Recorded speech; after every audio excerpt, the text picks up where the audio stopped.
Lumayas ka sa pamamahay ko, bastos ka! Hindi kita pinag-aral para matuto ka sumagot-sagot sa akin ng ganyan, ha? Bakit ako ang aalis? Bahay ko rin naman to, ah. Yang kabit ninyo ang paalisin ninyo sa pamamahay ng ama ko. Wala siyang karapatang tumuntong sa bahay natin. Kayo ang bastos. Hindi na kayo marunong mahiya.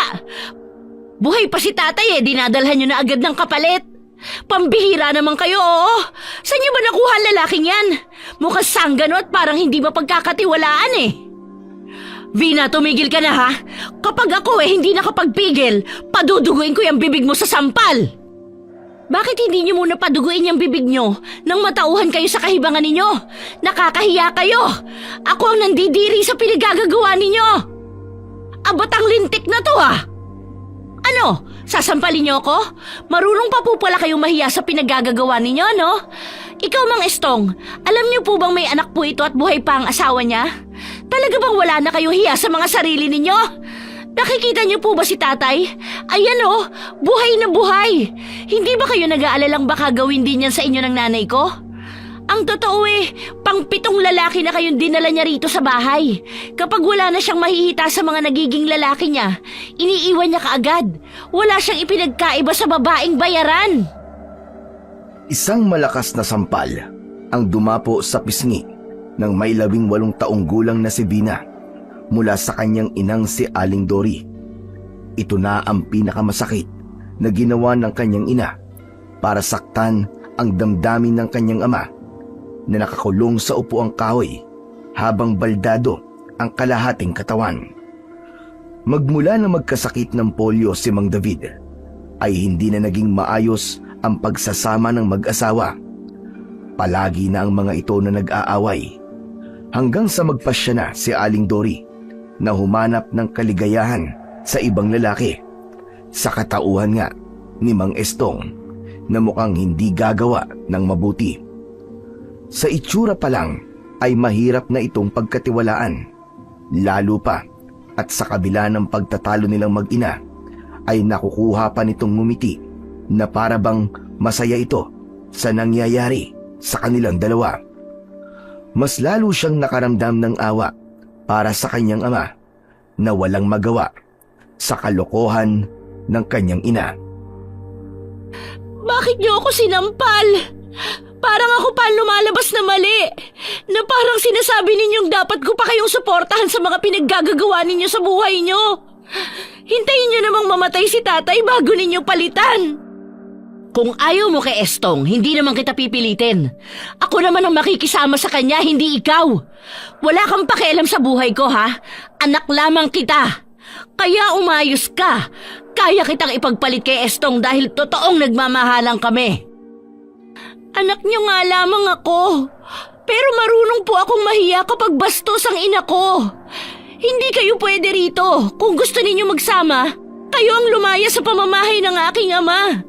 Kasal pa rin kayo at kahit santingnan, kayo pa rin ang lumalabas na masamang asawa. Abat masyado ka na masakit magsalita Kayo ng ama mo ang lumaya sa pamamahay ko.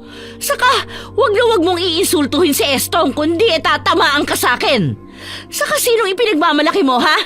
Yung tatay mong inutil? Pare-pareho lamang kayong mga walang silbi. Ang mabuti pa, lumayas kayo rito at isama mo yung tatay mo para wala na ako sakit ng ulo. Sawang-sawa na ako sa paghihirap sa pag-aalaga sa kanya. Lumayas? Kayo ang lumayas. Isama niyo yung kabit niyo. Kung ayaw niyong ipapulis ko kayo. Mawalang galang lamang sa inyong dalawa, pero... Mawalang galang din naman po sa inyo, ano?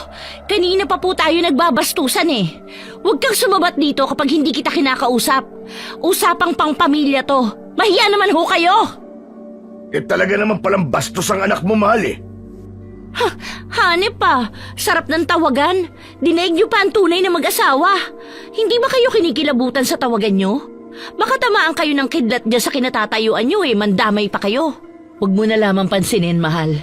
Wala na rin naman siyang magagawa Ako pa rin naman ang masusunod sa pamamahay na ito. Sige na, ipasok mo na ang gamit mo sa magiging kwarto natin. Ako na lamang ang kakausap sa anak ko. Sige, mahal.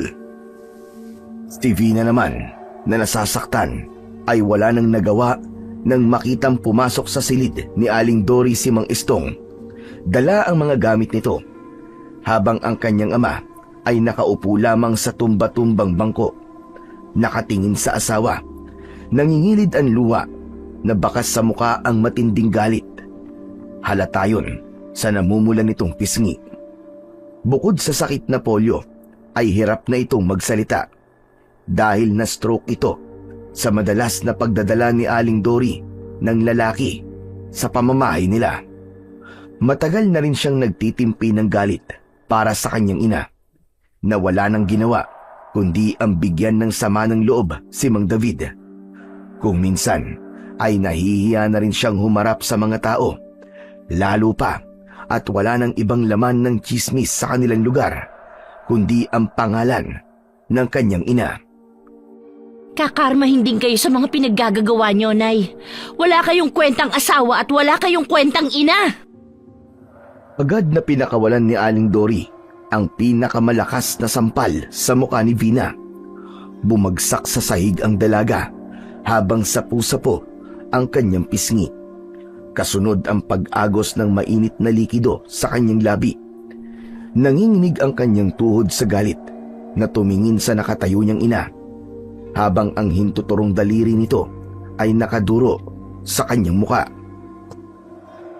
Kung mukha akong bayarang babae sa paningin mo, sa pagiging wala kong kwentang ina para sa'yo, sa pagiging masama kong babae, binuhay ko kayong mag-ama. Kaya wala kang karapatang pagsalitaan ako ng ganyan. Hindi ako nakapag-aral kaya hindi ako marunong magbasa o kahit sumulat. Sa palagay mo, sinong tangang tatanggap sa akin sa trabaho? Kaya wag mong huhusgahan ang ginagawa ko. Dahil kahit ikaw, wala rin namang ginagawa para sa pamilya natin, hindi ba? Magkapareho lamang kayo ng ama mo. Palamunin ko. Kaya kung ayaw mo sa ginagawa ko, lumayas ka sa pamamahay ko. Hindi kita kailangan. Talagang lalayas ako dahil hindi ko kayang sikmurain ang mga pinaggagawa ninyo. Kung nung una pa lang nalaman ko kaagad na sa mga lalaki mo nanggagaling ang pagkaing isinusubo ko sa bibig ko, matagal ko na tong sinuka kasama kayo. Hindi sapat na dahilan na hindi kayo marunong magbasa at magsulat para malaya na kayo magpakababa sa sarili ninyo. Nay, huwag kayong gumawa ng dahilan para kumapit sa iba't ibang lalaki at iuuwi ninyo pa sa pamamahay na ito kahit may asawa pa kayo. Sana inisip niyo muna ang mararamdaman ni tatay sa pagdadala niyo ng lalaki sa pamamahay niya. Magsama kayo ng kabit ninyo! Nakakadiri ka! Mabilis na tumayo si Vina at tumakbong palabas ng pintuan ng kanilang bahay. Malalaki ang hakbang ng kanyang mga paa na tinahak ang daan papunta sa lugar na madalas niyang tambayan, lalo na kapag masama ang loob niya. Kasabay niya ring tumatakbo ang alaga niyang aso na si Bernie. Pumatak ang masaganang luha sa kanyang mga mata habang sinasalubong ang malakas na hanging bumabangga sa kanyang pisngi. Maging ang malakas na huni ng mga kuliglig sa kakahuyan ay nakadagdag sa ingay ng kanyang isipan. Para itong kutsilyong tumutusok sa kanyang dibdib. Hindi naman sarili niya ang iniisip niya, kundi ang sakit na idinudulot nito sa kanyang ama. Para siyang unti-unting pinapatay, habang si Mang David ay walang kakayahan na ipagtanggol ang sarili nitong karapatan bilang asawa. Dala ng matinding emosyong bumabalot sa pagkatao niya, na malaya niyang nakarating na siya sa malaking puno ng akasya. Diretso ang pag-upo niya sa ugat ng puno, habang nakasubsob ang muka sa dalawa niyang hita. Ang kanyang dalawang braso naman ay nakayakap sa dalawa niyang tuhod. Naramdaman niya ang paglapit ng kaibigang si Bernie. Panay ang ungot nito na para bang nakikiramay rin sa lungkot na kanyang nararamdaman. Bakit ka pa sumunod sa akin, Bernie? Hindi na muna tayo maglalaro, ha?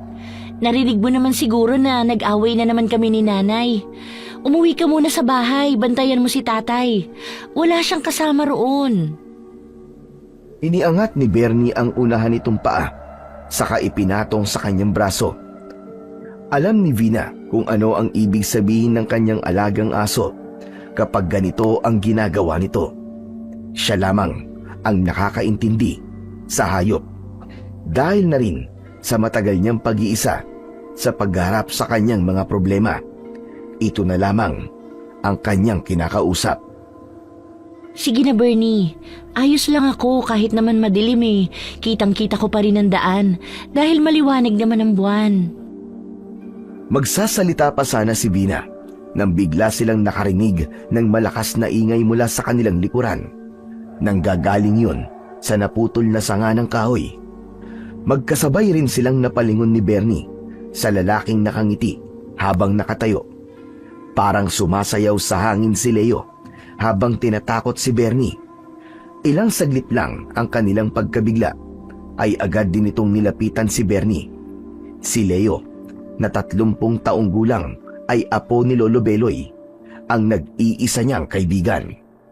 Ito rin ang nagbigay sa kanya ng alaga niyang aso. Binuhat nito si Bernie, saka tumabi ng upo sa kanya at tumingin sa maliit na ilog na kumikislap dahil sa refleksyong nagmumula sa liwanag ng buwan. Sinasabi ko na nga ba't ikaw yung nakita kong tumatakbo kanina eh? O ano, nag-away na naman ba kayo ni Aling Dory? Batay kasi sa itsura mo ngayon eh. Parang nag-uwi na naman ng lalaki ang iyong ina. Tama ba? Meron pa bang ibang dahilan kapag pumupunta ako rito? Nagdala na naman si nanay ng lalaki sa bahay.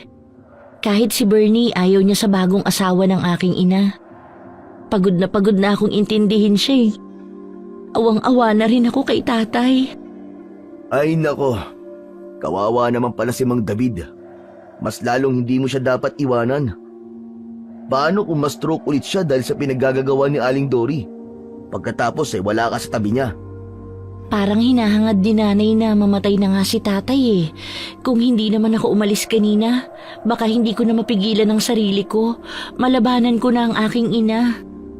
Sus, putok nga ang labi mo eh. Tignan mo. Pinagbuhatan ka na naman ng kamay ng iyong ina. Kung minsan talaga ang hirap intindi ng mga ugali nila. Maswerte pa pala ako na kahit lumaki akong walang ama, pinuno naman ng aking ina at lolo ang pagmamahal ng isang kumpletong magulang. Kaya lang, maagang namatay ang aking ina. Pero, hindi naman ako nagtatampo kay lolo. Siguro magkakaiba lang talaga tayo ng kapalaran sa mga magulang. Teka, ano palang plano mo ngayon? Siguradong pinalayas ka ng iyong ina dahil ayaw mo sa ginagawa niya. Talagang alam na alam mo ang nangyayari sa akin eh, no? Aray, Bernie, ano ba? Bitiwan mo nga ang damit ko, baka masira yan eh. Ika, sandali lang. Sigurado ka bang wala kang ibang kasama rito? Wala eh. Bakit ba? Parang may ibig sabihin si Bernie sa pagkagat sa damit mo eh. Sadya lang namang makulit si Bernie. Alam ko mga ibig sabihin ng pagkagat niya sa damit mo, Bina. Pati na ang pag-angil niya na parang takot na takot. O di kaya may nakikita siyang nilalang na nasa paligid natin. Ano? Biglang napatayo sa kinauupuan si Bina. Pagkatapos ay lumingalinga sa paligid. Malilikot ang kanilang mga mata na tumingin sa kakahuyan, habang ang kanilang mga dibdib ay parang binabayo ng martilyo dahil sa takot. Kakaiba rin ang hatid na kilabot sa kanilang katawan ng malamig na hangin na humahampas sa kanilang balat. Umalis na tayo rito, Leo. Halika na, Bernie. Hindi na rin maganda ang pakiramdam ko sa lugar na ito. Parang may mga matang nakatingin sa atin. Naglakad na ang magkaibigan palayo sa lugar na yon. Hindi tuloy nila maiwasan ang hindi mapatingin sa paligid. Kahit madilim, ay nakikita nila ang daan. Dahil sa konting liwanag na sumusuot sa siwang ng makakapal na dahon ng mga nagtataasang puno ng akasya. Nakakailang hakbang pa lamang silang dalawa nang biglang may sumulpot sa kanilang harapan. 4 na kalalakihang nakaharang sa kanilang daan. Sumusuray-suray na halos hindi makatayo ng tuwid dahil sa kalasingan. Nagsimula na ring tumahol ng malakas si Bernie. Alam na alam nitong may binabalak na hindi maganda ang 4 na lalaking may mabahong amoy. Idagdag pa ang humalong singaw ng alak sa katawan ng mga ito na lalong nagdulot ng kalituhan sa kanilang dalawa ni Leo. Napaatras ng hakbang si Vina at napakapit ng maigpit sa braso ni Leo. Mga pare, lasing na yata kayo eh. Ang mabuti pa umuwi na lang kayo sa bahay nyo. Kung ano man ang binabalak nyong gawin, itulog nyo na lang yan. Malakas na nagtawanan ang apat na kalalakihan habang patuloy sa paghakbang pasulong. Pinipilit ng mga ito na mahawakan si Vina. Hindi pa nasiyahan ang tatlong lalaki at pumunta ang mga ito sa likuran ni Leo para kausapin si Vina habang mas lalong humihigpit ang kapit ng dalaga sa braso ng kaibigan.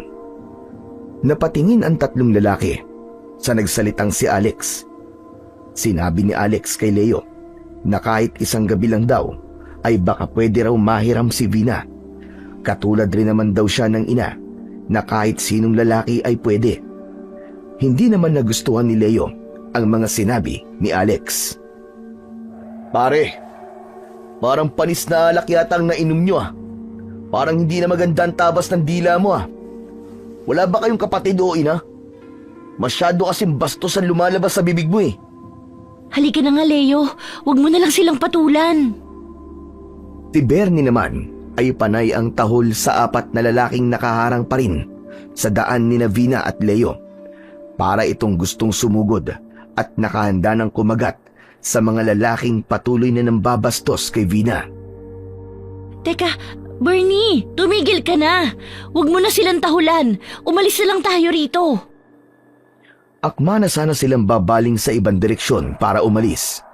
Pero hinarangan pa rin sila ng apat na lalaki. Nakadipa ang kamay ng mga ito na wala talagang balak pakawalan sila.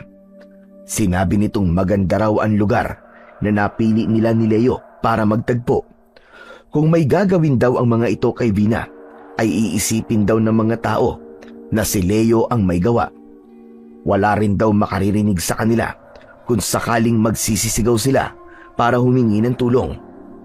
Mas lalong gumapang ang takot sa katawan ni Vina nang magsimulang humakbang papalapit sa kanila si Alex at bumunot ito ng kutsilyong nakasuksok sa bewang nito. Teka pare Alex, huwag niyong gawin to. Lasing lang kayo. Nakikiusap ako. Huwag niyong ituloy ang mga binabalak niyo. Sinubukan pa rin ni Leo na pakalmahin ang apat na kalalakihang patuloy sa pagakbang papalapit sa kanilang kinaroroonan. Tumahol ng malakas si Bernie, kaya't napatingin si Alex sa gawin ng aso. Kaya naman, nagkaroon ng pagkakataon si Leo para agawin ang kutsilyong hawak ni Alex. Nakipag-agawan ang binata at nakipagpambuno sa lalaki.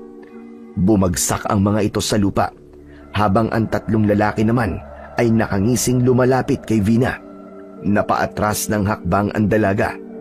Takot na takot siyang nakatingin sa tatlong lalaki.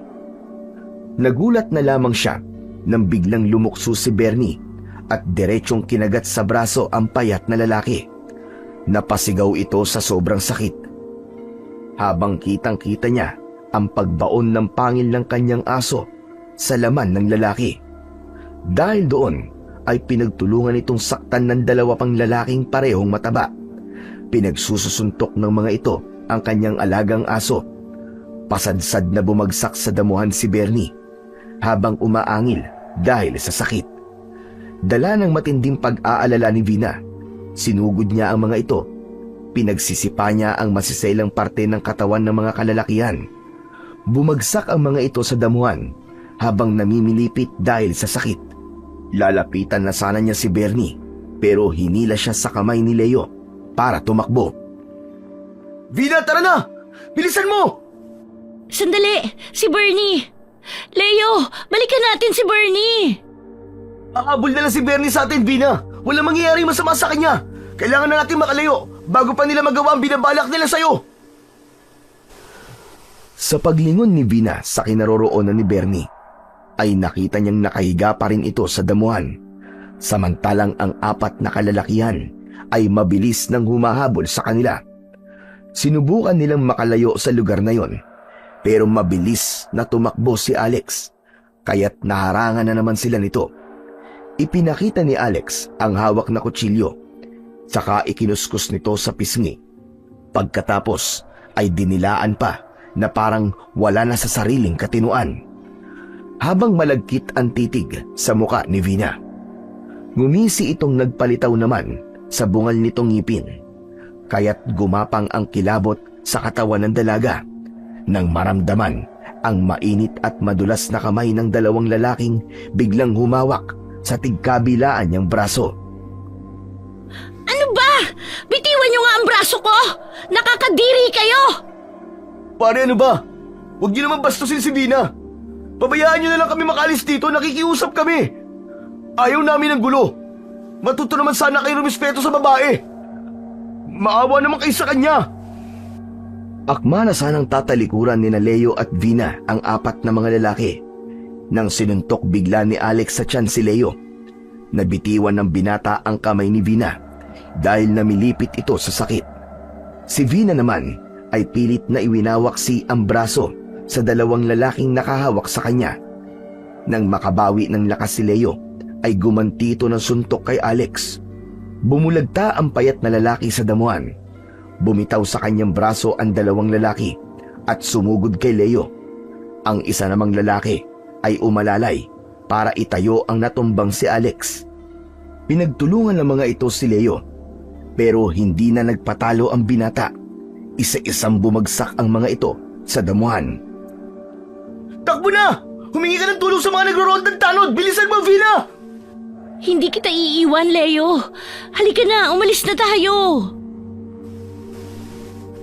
Hindi iniwan ni Vina si Leo.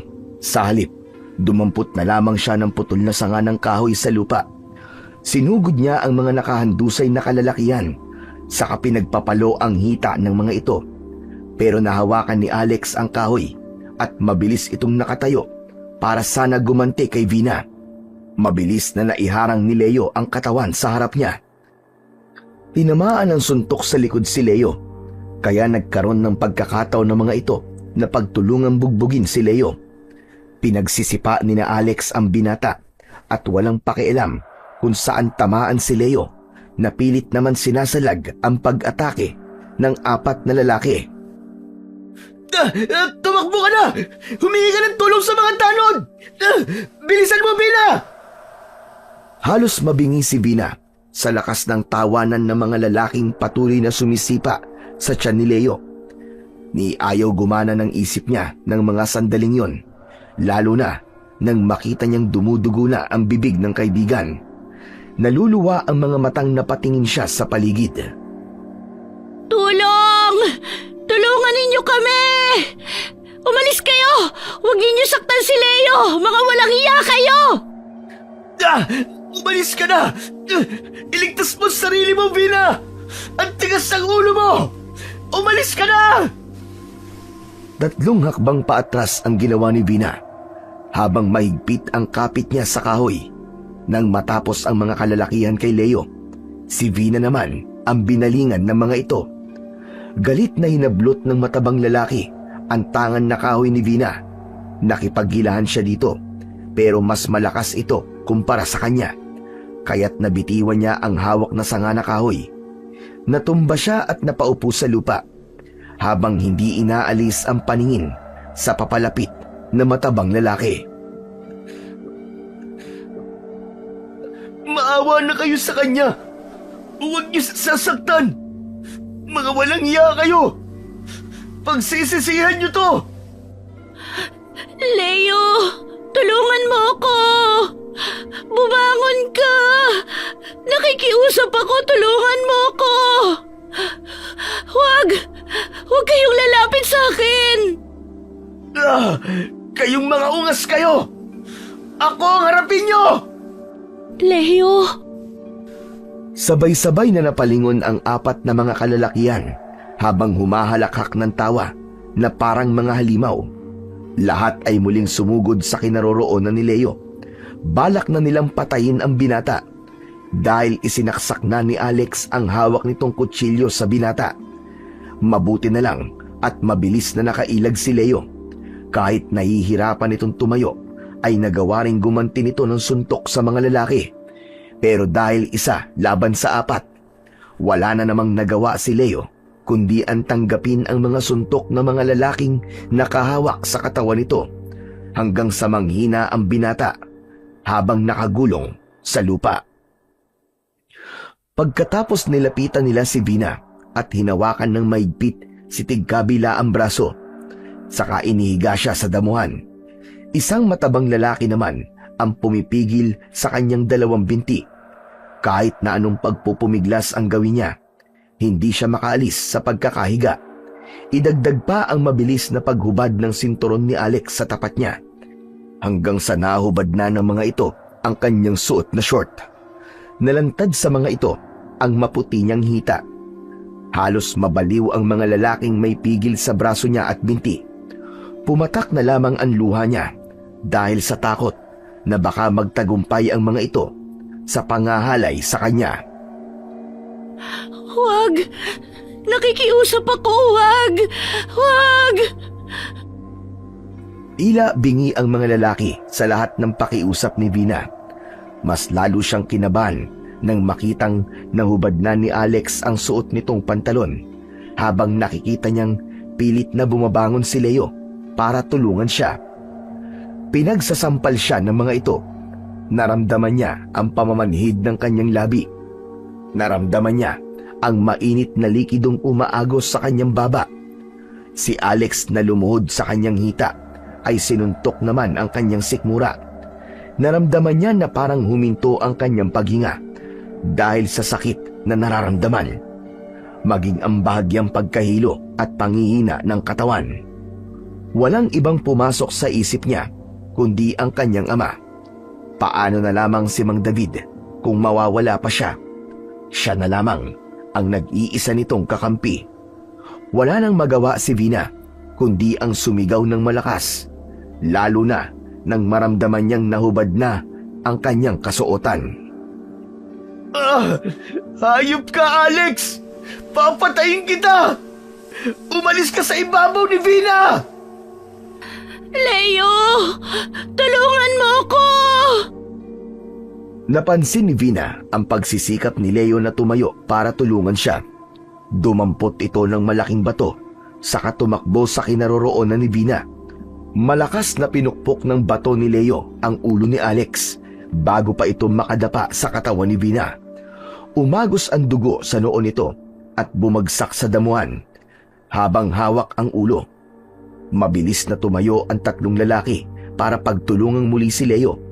Si Vina naman ay dinampot ang nahubad na damit sa damuhan at ibinalot ang kasuotan sa kanyang katawan. Saka sumiksik sa makapal na halamang gubat para ikubli ang sariling katawan. Ito ang bagay sa inyo!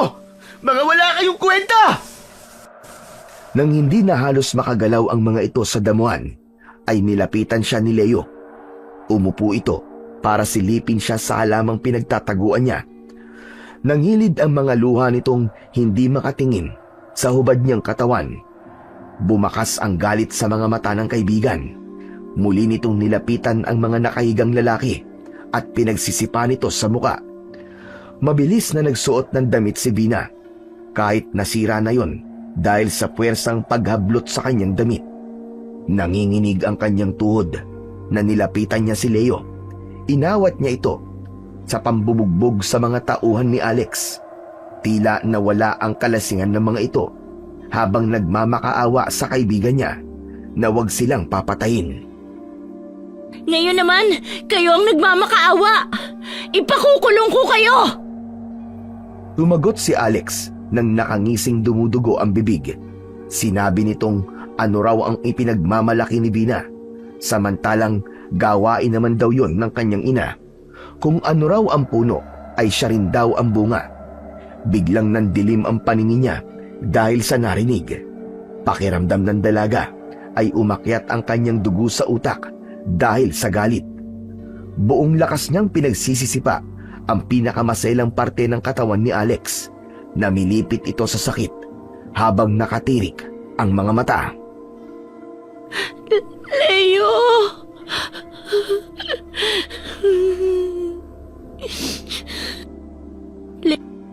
Ana, huwag ka nang umiyak, Vina. Madadala na ang mga yan dahil sa ginawa mo. Sana'y makarating ito kay Aling Dory. Nang makita niya kung anong epekto sa'yo ng mga pinagagagawa niya. Hindi ka na iginagalang ng mga lalaki dahil sa nanay mo, Vina. Pero hindi ko yun nahayaang mangyari hanggat kasama mo ko. Mapapatay na muna nila ako bago ka nila masaktan. Leo, si Bernie. Balikan natin ang aso ko. Nakita ko siyang nakahiga lang sa damuhan. Baka nasaktan siya. Tatalikod na sana ang dalawa para umalis sa lugar na yon.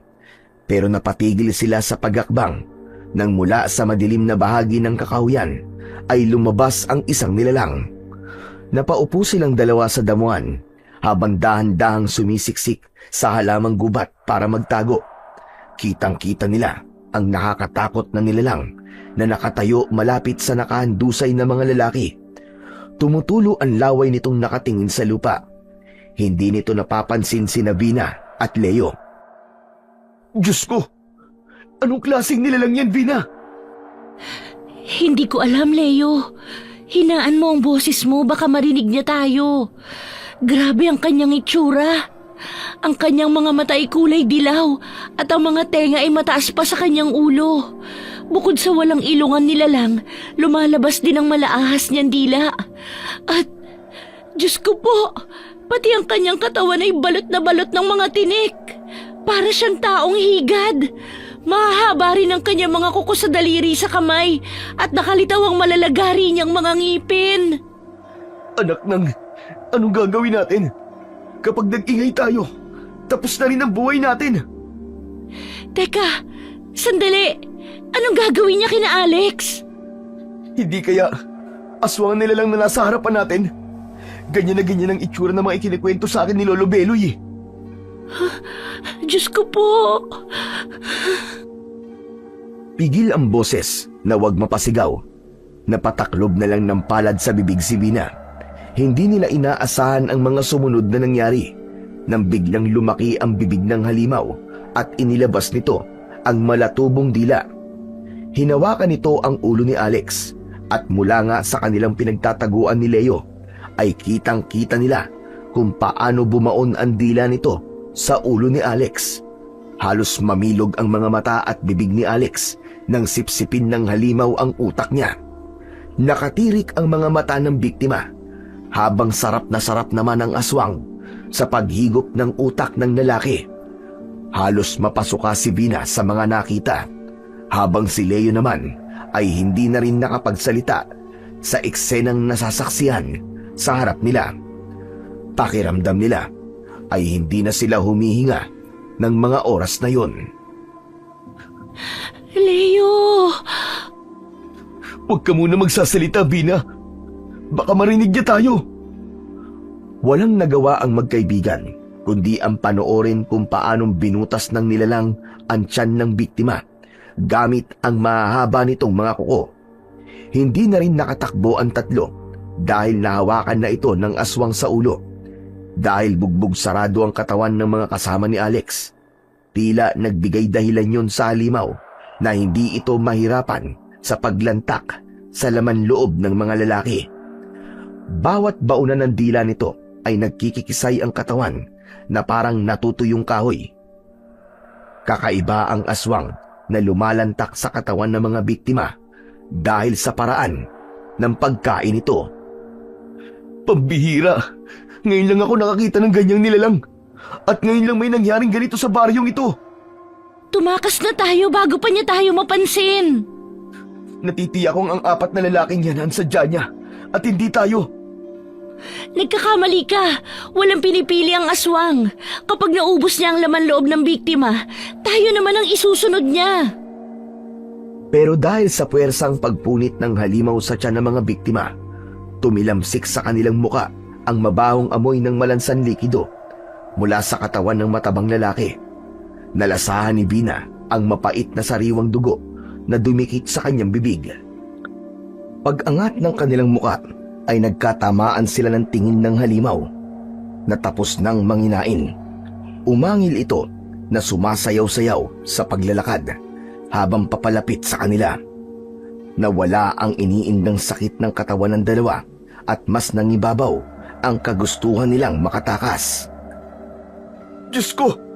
Tumayo ka na dyan! Takbo na! Nakita niya tayo! Masakit na ang katawan ko, Leo. Tulungan mo ko. Masakit at maapdi ang mga natamong sugat sa katawan ni Vina. Kaya ang mga hakbang nila para tumakbo ay lubhang mabagal. Kaya nang maramdaman ng dalaga ang malamig na kamay ng aswang, ay itinulak niya papalayo si Leo. Tumakas ka na! Awa ka sa kamay ko, Vina! Sipahin mo siya sa katawan! Dalian mo! Hindi ka niya bubuhayin! Matinik ang katawan niya. Hindi ko kaya. Galit na galit at gigil na gigil ang aswang sa paghawak sa tigkabila ang braso ni Vina. Nakita pa niyang dumampot ng kahoy si Leo at pinagahampas nito ang likod ng halimaw. Pero nabigo ang binata at naputol ang sanga ng kahoy. Hayop kang halimaw ka! Bitiwan mo si Vina! Pakawalan mo ang kaibigan ko! Iwinasiwas ng halimaw ang braso nito, kaya't tinamaan sa katawan si Leo. Bumagsak ito sa damuhan, pagkatapos sinakal naman ito si Vina. Halos umangat ang kanyang paa sa lupa, habang nanlalabo na ang kanyang paningin. At nakarinig naman siya ng malakas na tahol ng aso sa kanilang likuran. Sinunggaban kagad ni Bernie ang halimaw na may hawak sa kanyang leeg. Nakita niyang bumaon ang pangil nito sa braso ng aswang, kaya't nabitiwan siya nito. Bernie! Bina! Bina, tumayo ka dyan! Hayaan mo na si Bernie! Tara na! Hindi ko iiwan si Bernie. Tinulungan niya ako. Halos lumipad ang katawan ni Bernie nang suntukin ito ng aswang sa tiyan. Pasadsad na bumagsak sa lupa si Bernie, pero agad din itong bumangon, patakbo sa kanyang kinaroroonan. Nakalaylay ang dila na nakaharang ito sa harapan ni Vina. Para bang pinoprotektahan siya nito. Nakita niya na ikinakaskas nito sa lupa ang unahan nitong paa. Kaya lang, hindi niya inaasahan ang sumunod na nangyari. Lalo na nang umalulong si Bernie ng malakas na malakas. Lumingon pa ito kay Vina at nakita niyang namumula na ang mga mata ng kanyang aso. Kasunod ang unti-unting pagbabago nito ng anyo. Tumaas ito na halos kasing laki niya. Sa isang iglap ay naging isang halimaw na asong gubat ang alaga niyang si Bernie. Bernie! Leo! Si Bernie! Anong ibig sabihin nito? Bakit nagkaganyan ang itsura niya? Hindi ko rin alam, Bina. Ewan, hindi rin ako sigurado kung si Bernie pa ba ang asong yan. Tignan mo, takot na takot sa kanya ang aswang. Tignan mo, Bina. Umaatas na ang halimaw. Hindi siya umaatras, Leo. Kundi bumubuelo siya para umatake kay Bernie. Hindi nga nagkamali si Vina dahil nagsuguran ang dalawang nilalang sa gitna ng damuhan habang nagbabanggaan ng katawan na parehong nagsusukatan ng lakas. Hindi naman siya makapaniwala sa naging itsura ng kanyang alagang aso. Isa na itong mabangis na asong gubat na kayang makipaglaban sa halimaw na nasa harapan nila. Nakagat ng aso sa braso ang nilalang kaya't malakas itong napasigaw habang nakatingala sa langit. Vina, tara na! Tara na, ano ba? Huwag mo na silang panoorin. Hindi na rin tayo sigurado sa asong yan. Baka hindi na siya si Bernie. Pero, nang tawagin ko siya sa pangalan niya, lumingon siya sa akin. Ano ba? Tara na, Vina! Umalis na tayo rito! Akma na sanang tatakbo ang magkaibigan papalayo sa lugar na yon nang bumagsak sa unahan nila si Bernie. Umuungol itong nasasaktan at hirap tumayo. Sa paglingon ng binata sa kanilang likuran, ay sinalubong naman ito ng sakal ng halimaw sa leeg. Si Vina naman ay nilapitan ang halimaw at pinagsisipa niya ang katawan nito. Pero nasasaktan naman siya sa pagbaon ng tinik nito sa balat niya. Masakit yun na parang nagpapamanhid sa buo niyang katawan. Biglang tumulo ang laway ni Vina kasabay ng pagbagsak niya sa damuhan. Biglang nagkikikisay ang kanyang katawan na hindi niya mapigilan ang abnormal na pagtirik ng kanyang mga mata. Vina! Vina, gumising ka! Ano nangyayari sa'yo? Sumagot ka! Malakas na humalakhak ng tawa ang halimaw sa nag-aalalang si Leo. habang si Bina naman ay habol ang sariling hininga habang hawak ang binting tinamaan ng tinik ng aswang. Parang naparalisa ang kanyang katawan. Bigla rin siyang nakaramdam ng panginginig ng kanyang kalamnan. Narinig niyang umangil ang asong si Bernie. Galit na galit itong sumugod sa aswang na may sakal pa rin kay Leo. Pagkatapos ay binalingan ng aso ang namimilipit sa sakit na si Vina. Mabilis itong tumakbo sa kanyang kinaroroonan at kinagat ang kanyang damit para ilayo siya sa halimaw. Nang bigla silang nakarinig ng malakas na sigaw mula sa matandang lalaki na nakatayo sa harapan ng aswang. Bitiwan mo ang apo ko!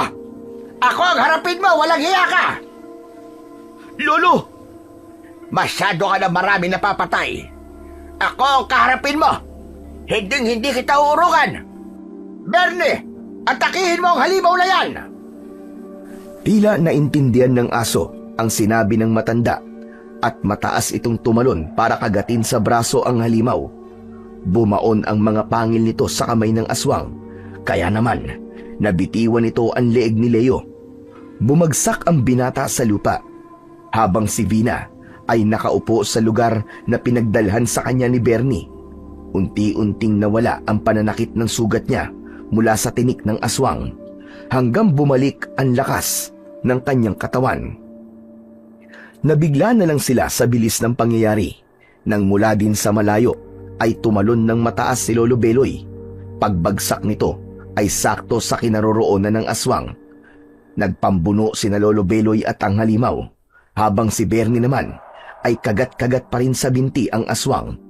Hindi halos makagalaw ang nilalang sa dalawang kalaban nito, habang ang maririnig nila ay ang malalakas nitong pagsigaw ng tonong nasasaktan. Sugatan ang halimaw na lalong nagpagalit dito. Leo, tara na, umalis na tayo rito. Hayaan na natin sila. Tama ka, magiging pabigat lamang tayo kay Lolo Beloy at Bernie kung mananatili tayo rito. Teka, hindi ko iiwan si Lolo. Malakas ang halimaw at nakita mo rin naman kung paano siya kumain ng tao. Malakas din si Lolo Beloy. Hindi rin siya pababayaan ni Bernie. Ano pang hinihintay nyo? Tumakbo na kayo! Bago pa tayo maamoy ng mga kasamahan niya! Meron din siyang alagad, kaya umalis na kayo!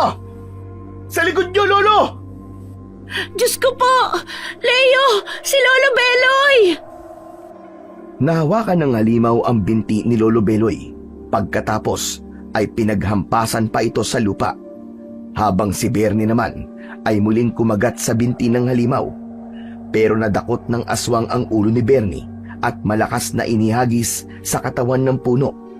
Bumagsak ito sa lupa habang umaangil na parang nasasaktan. Nakabuelo ang matanda at magkakasunod na pinaghahampas nito ang ulo ng halimaw gamit ang hawak na maso.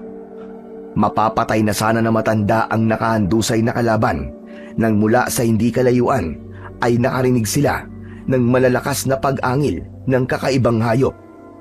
Tunog na katulad ng ungol ng baka, kaya't wala nang nagawa ang matanda kundi ang hilahin sina Vina at Leo papalayo sa lugar na yon. Kasunod si Bernie. Bilisan nyo! Sa palagay ko ay narinig nila tayo. Ilang minuto lang ay sasalakay na sa atin ang mga kampon niya. Kaya't bilisan nyo! Si Bernie naman ay unti-unting nagbalik na ang anyo sa pagiging isang ordinaryong aso, habang si Vina ay paika-ika sa paglalakad dahil sa tinik na bumaon sa kanyang binti. Mabilis silang nakalayo sa lugar na yon habang naiwan ang halimaw na nakahandusay sa damuhan. Sa bahay ko, doon muna tayo magtatago. Balot yun ng proteksyon laban sa mga masasamang elemento na nakatira sa kagubatang ito. Diyos ko, mabuti na lamang talaga at pinuntahan ako ni Bernie, dahil kung hindi, baka napahamak na kayo. Bilisan niyo ang pagtakbo. Nararamdaman kong malapit na sila. Malalaki ang hakbang ng mga paa na sumunod sila kay Lolo Beloy, habang si Vina ay hindi mawala sa isip ang naging itsura ni Bernie. Nakahanda ang mga tanong niya sa matanda, pati na ang epekto ng tinik ng aswang sa katawan niya at kung anong klaseng nilalang ang umatake sa kanila. Pagkaraan ng ilang minutong paglalakad, narating na nila ang maliit na kubo ng matanda. Gawa yun sa kawayan, habang ang bubong naman ay yari sa dahon ng anahaw. Diretso silang pumasok sa loob ng bahay, habang nagmamadaling isinara ng matanda ang pintuan at mga bintana. Saglit lang, at ikukuha ko muna kayo ng malinis na tubig.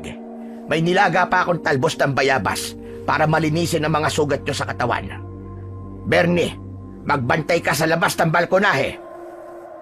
Umikot lamang ng 2 beses ang alagang aso ni Bina, saka humalik sa paa ng dalaga, bago ito lumabas ng bahay, habang si Bina ay hindi inaalis ang tingin kay Leo. Hindi makatingin ng diretso sa kanya ang kaibigan, para bang umiiwas itong magtanong siya. Maya-maya pa ay bumalik na si Lolo Beloy. May dala na itong maliit na kulay itim na palanggana na may pinakuluan ng talbos ng bayabas. Saka inilapag yon sa ibabaw ng maliit na lamesang gawa sa kawayan. Ang nilalang na umatake sa amin kanina, Lolo Beloy. Anong klase po siyang aswang? Siya ang pinuno ng aswang na Demero. Hindi ko rin alam kung bakit bigla niyang nilapa ang 4 na lalaki kanina. Pero malakas ang kutob kong ikaw, Bina, ang kanyang punteriya. Nagkataon lamang na nandoon ang mga lalaking yon. Siguradong kakalat na sa buong baryo ang mga nangyari sa kanila. Ngayon ko lang po narinig na may ganong klaseng aswang. Nakakatakot siya, Lolo, at brutal kong pumatay. Dahil sa mga nangyari, hindi ko maiwasang hindi mag-alala para sa kaligtasan nyo. Bakit po, Lolo? Dahil nakita nyo ang itsura niya, hindi nila kayo tatantanan hanggat hindi kayo napapatay. Ang inaalala ko ay ang kaligtasan ng mga tao rito. Bumalik na ang pinuno ng mga Demero, kaya hindi malabong mangyari na magsisimula na naman silang maggasik ng lagim. Sa tono po ng pananalita ninyo, Lolo Beloy, dati nang may Demero sa lugar na ito at ngayon na lang sila ulit nagparamdam. Oo, Bina. At isang bantayon sa buhay ng mga tao. Si Bernie, Lolo Beloy, anong klaseng nilalang siya? Bakit biglang nagbago ang itsura niya nang makaharap niya ang pinuno ng Demero? Dahil ang pinuno ng Demero ang naging dahilan kung bakit naging ganoon si Bernie. Siya ang nag-iisang asong nakaligtas sa pag-atake ng aswang sa dati niyang amo. Nakagat siya doon sa hita at yun ang naging epekto sa kanya, ang maging halimaw kapag makakaharap niya ang nilalang na kumagat sa kanya. Kapag nakakaramdam siya ng galit, magbabago rin ang kanyang anyo. Aswang po ba si Bernie? Kumakain din po ba siya ng hilaw na karne? Huwag kang mag-alala sa pagiging iba niya, Vina. Normal na pagkain pa rin ng aso ang kinakain niya. Yun nga lang, hindi niya mapipigilan ang paglabas ng tunay niyang anyo kapag magkakaroon siya ng dahilan para magalit. O di kaya, kapag makikita kang sinasakta ng iba. Siya pa rin ang asong minahal mo, Bina. Kaya huwag kang matakot sa kanya. Siya mismo ang pumili sa'yo noon dahil sa kabutihan na ipinakita mo sa kanya nang minsan siyang masugatan. Kaya naman, nakahanda siyang iligtas ka kapag malalagay ka sa anumang panganib. Hanggang ngayon po, hindi pa rin ako makapaniwala sa mga natuklasan ko kanina, Lolo. Parang nakikita ko pa rin ang aswang na yun. Paano po siya mapipigilan, Lolo Beloy? Mahirap matalo ang mga Demero, Leo. Kailangan lang kakaibang mutya para malabanan sila. Dahil hindi mo rin siya pwedeng suntukin sa katawan gamit ang iyong kamao. Dahil may lason ang tinik niya sa balat. At kung mahina ang iyong resistensya, maaari kang maparalisa at mamatay. Sandali lang po, Lolo. Kanina po, may nangyari sa akin nang sinipa ko po ang Demero. Nakaramdam po ako ng pagkahilo at kakaibang pakiramdam. Pero saglit lang po ang sakit. Ano ka mo? Totoo ba yung sinasabi mo, Bina? Abay, pambihira. Paano nangyari yon? Bihira ang nakakaligtas sa lason na galing sa tinik ng aswang na Demero. Totoo po ang sinasabi ko. Tingnan niyo po ang balat ko sa binti. Namumula na lamang po at may konting pamamaga, pero wala na po ang sakit. Kung ganon, ikaw talaga ang pakay niya. Ha?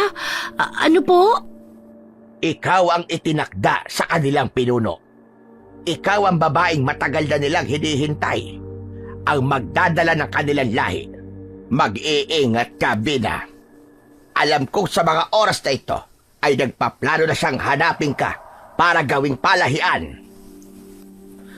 Biglang nagsipagtayuan ang mga balahibo sa katawan ni Vina. Halos manlaki ang kanyang mga mata na nagpalipat-lipat ang tingin sa dalawa niyang kaharap. Bakit po ako? Ang babaeng ipinanganak sa huling araw ng Pebrero. Hindi ba't yun din ang araw kung kailan ka pinanganak? Opo. Lolo Beloy, hindi po kaya ito rin na naging dahilan kung bakit pinatay ng aswang ang 4 na lalaking nagtangkang gumahasa kay Bina? Jesus Mariosep, ano ka ba? Buntik ng mahalay ng mga lalaking yun si Bina. Abay tinamaan ng lintik. Mukhang tama lamang pala sa kanilang nangyari. Abay ang mga walang hiyang yon. But teka, ano bang ginagawa niyo sa gubat na yon? Nag-away na naman po kami ni nanay tungkol sa bago niyang lalaki. Ay nako, wala na talagang delikadesa ang nanay mo. Hindi ba niya naisip na dalaga ka na? Paano kung manyak pa lang lalaki niya? Baka'y mapahama ka pa sa bahay niyo? Ganito na labang. Dumito ka na muna. Pero paano naman po si tatay? Oo nga pala. Pasensya ka na't hindi ko naisip ang tungkol sa ama mo. Kawawa naman si David. May sakit na nga Mas lalo pang pinahihirapan. Teka, sandali lang. Gagamutin ko muna mga sugat nyo. At ibibigay ko rin sa ito, Bina. Ang matagal ko nang iniingat ang mutya. Dahil paniguradong hindi ka na magiging ligtas sa baryong ito. Mabuti na yung meron ka magagamit na proteksyon laban sa mga aswang na demero. Tila alam na alam ng matanda ang mga dapat gawin sa kanilang mga sugat. Mabilis nitong nilinisan ang mga sugat nila ni Leo. Maya-maya pa ay pumasok naman si Bernie. Katulad ng ginagawa nito kapag kaharap si Bina. Umuupo ito sa tapat ng kanyang upuan habang nakataas ang kaliwang kamay na itinataklob sa mata nito. Biglang nawala ang takot ni Bina sa kanyang alagang aso at nayakap niya ito ng mahigpit. Doon niya lamang napansing may sugat ito sa paa. Masakit ba, Bernie? Pasensya ka na ha, nasugatan ka tuloy. Pasensya ka na kung pati ikaw kamuntikan pang mapahamak ng dahil sa akin. Pero salamat at iniligtas mo ko. Umungol si Bernie bilang tugon nito sa kanya. Saka ipinatong ang baba sa kanyang hita habang nagpapapungay ng mga mata. Kaya't muli niya itong nayakap. Tanggap niya kung anong klaseng nilalang si Bernie. Bina, tignan mo. May sugat din ako Iyakapin mo rin ako. Visit na yan. Dapat pala naging aso na lamang ako. Hoy, sira ka talaga. Para na kitang kuya Nakukuha mo pang magbiro, tagtad na nga ng sugat yung mukha mo. Yun naman kung makakalusot lang. Ay nako, kayong dalawa. Tama na nga yan. Ikaw naman, Leo. Mamaya iatid mo naman si Bina sa kanila. Lolo naman, bukas na lang po. Baka mamaya makasalubong ko pa yung mga aswang sa daan Baka hindi na po ako makabalik ng buhay. Gabing-gabi na po Masyado na pong madilim. Ay nako, umiral na naman ang pagiging duwag mo. Siya nga po pala, Lolo. Yung sinabi niyo po tungkol sa mutya. Ano po bang klaseng mutya ang kayang pumatay sa aswang po na demero? Oo nga pala. Muntik ko nang makalimutan. Mabuti't pinaalala mo sa akin. Sandali lamang at kukunin ko lang sa silid ko. Saglit na nawala sa kanilang paningin si Lolo Beloy nang pumasok ito sa silid nito. Pagbalik ay may dala na itong maliit na kulay pulang baul na halos kasinlaki lang ng palad ng matanda. Ipinakita nito kay Vina ang mutyang merong kulay pulang bato. Hugis at sulok ang bato na kumikislap dahil sa liwanag na nanggagaling sa ilaw ng gaserang nakapatong din sa lamesa ng matanda. Yan na po ba yung mutya, Lolo Beloy? Ama ka, Bina. Isa itong mutya ng dahon ng makahiya. Malaki ang may tutulong nito para hindi ka malapitan ng aswang na demero hindi siya makakatagal na makalapit sa'yo dahil makakaramdam sila ng init ng katawan. Ang epekto ng mutya ay nasa iyong sandata. Nakikita mo ba ang masong nakasandal sa pinto? Yan ang gagamitin mo para malabanan mo ang mga demero. Lolo, bakit si Vina? Saka, hindi po niya yan mabubuhat. Mabigat po ang maso eh. Tapos ang braso ni Vina kasimpayat lang ng langgam. Grabe ka naman sa langgam. Patapusin mo muna kasi si Lolo.